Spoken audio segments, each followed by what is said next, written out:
அப்படிலாம் ஒன்றும் கட்டாயம்லாம் கிடையாது. யார் ஒரு ஒரு வீட்டில் ஒரு ஒரு மாதிரி இருக்கும்.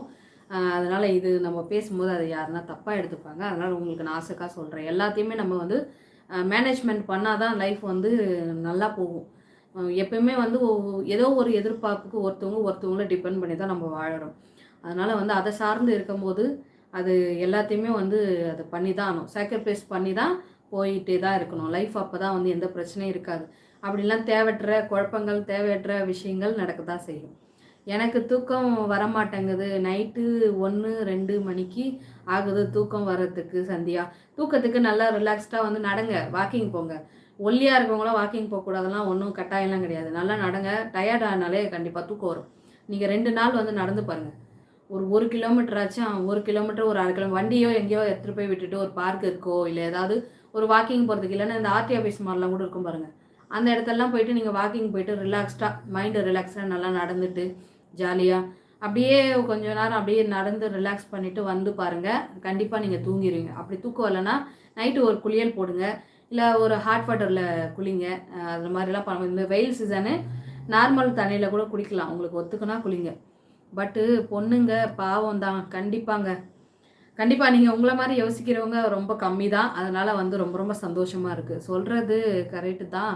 நீங்கள் நான் சொன்னேன் அப்புறம் அது வேற மாதிரி போகும். பட் ஆமாம் ஒன்றுங்க கிரேட்டு தான். நன்றி. அதுக்காக உங்களுக்கு நான் ரொம்ப தேங்க்யூ ஸோ மச். எங்களையும் வந்து யோசனை பண்ணி பார்த்து எவ்வளோ ஆண்கள் வந்து இதெல்லாம் வந்து சொல்லுவாங்கன்னு தெரியாது. நீங்கள் சொல்கிறது ரொம்ப ரொம்ப ட்ரூ. உண்மையாகவும் இருக்குது, ரொம்ப சந்தோஷமாகவும் இருக்குது. இப்படியும் யோசிக்கிறதுக்கு ஆளுங்க இருக்கும்போது கண்டிப்பாக ரொம்ப சந்தோஷமாக இருக்குது.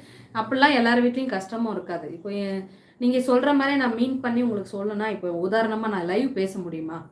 இப்போ நான் என் ஹஸ்பண்ட் இருங்க நான் காட்டுறேன். அது காட்டுறதுனால ஒரு பிரச்சனையும் இல்லை. அவர் தூங்கிட்டு இருக்காரு. என் பசங்களும் தூங்குறாங்க. இன்றைக்கி நான் என்னோடய ஃப்ரீடம் வந்து எனக்கு வந்து பர்மிஷன் கொடுத்துருக்காங்க. நான் வீடியோ போடுறது அவருக்கு வந்து அக்செப்ட் தான். அதனால ஒன்றும் பிரச்சனை இல்லை. நான் நல்லா தானே பேசுகிறேன். நான் எதுவும் வேறு மாதிரி போடல இல்லையா? அதனால் எனக்கு சப்போர்ட்டிவாக இருக்கிறதுனால உங்ககிட்ட நான் இந்த டைமில் பேசிகிட்டு இருக்கேன். இதுவே வேறு வீட்டில் ஒரு ஃபேமிலியில் எதையோ ஒரு ஃபோனை ஆன் பண்ணி பாட்டு பேசிக்கிட்டே இருக்கா அப்படின்னா அவங்களுக்கு நிறைய பிரச்சனை வரதான் செய்யும். நீங்கள் சொல்கிற மாதிரி அது வேறு மாதிரி இருக்கும்.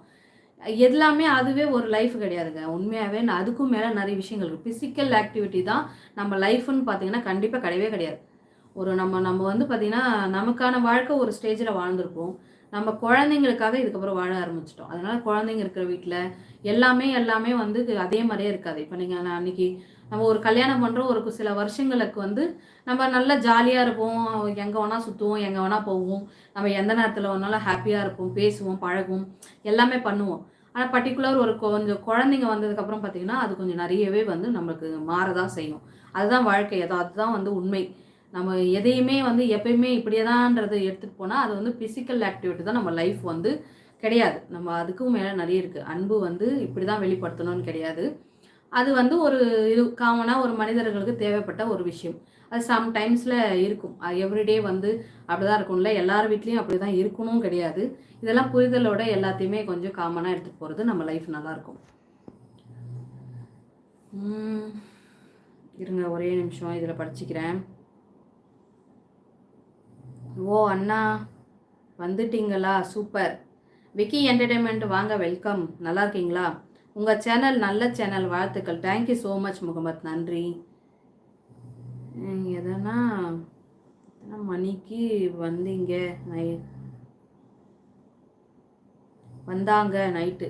எத்தனை மணிக்கு அண்ணாவா? 2:30 மணி ஆயிடுச்சுன்னு நினைக்கிறேன். 2:30 மணி வந்துச்சு. அப்புறம் அவர் அதான் தூங்கிட்டாராம், சைலண்டில் இருந்திருக்கு, அதனால் தூங்கிட்டாராம். நான் நிறைய டைம் பண்ணேன். அப்புறமா அவர் வந்து என் பக்கத்தில் ரீச் ஆகிட்டு இருக்கும் போது தான் சொன்னார். வடபழனி வந்துட்டு இருக்கும்போது சொன்னார். அங்கேருந்து கோயம்பேடுலேருந்து வடபழனி, அதான் கோயம்பேடு பஸ்ஸில் வந்துட்டு இருந்தார் பிறகு வடபழனி வந்துச்சு. நெக்ஸ்ட்டு வந்து கோயம்பேடு இறங்க போகிறேன்னு சொன்னார். அதுக்கப்புறம் ஒரு 2:30 மணி ஆயிடுச்சு. சேஃபாக வந்துட்டார். ஒன்றும் பிரச்சனை இல்லை, ஹாப்பி தான். இன்றைக்கி ஃபுல்லாக அவர் லீவு தான், வீட்டில் தான் இருந்தார். நம்ம அவ்வளோ தூரம் போயிட்டு வந்து வெயிலில் ரொம்ப டயர்டாச்சு. அதனால் இன்றைக்கி வேலைக்கு போகல. ரொம்ப லேட்டாக இருக்குமோ? ஆமாம். அக்கா, வாழ்க்கை என்பது இரு சக்கரம். அதில் ஒரு சக்கரம் சரி இல்லை என்றால் கூட எல்லை கோட்டின் நெருங்க முடியாது. 2 நன்றாக இருந்தால்தான் எல்லை கோட்டை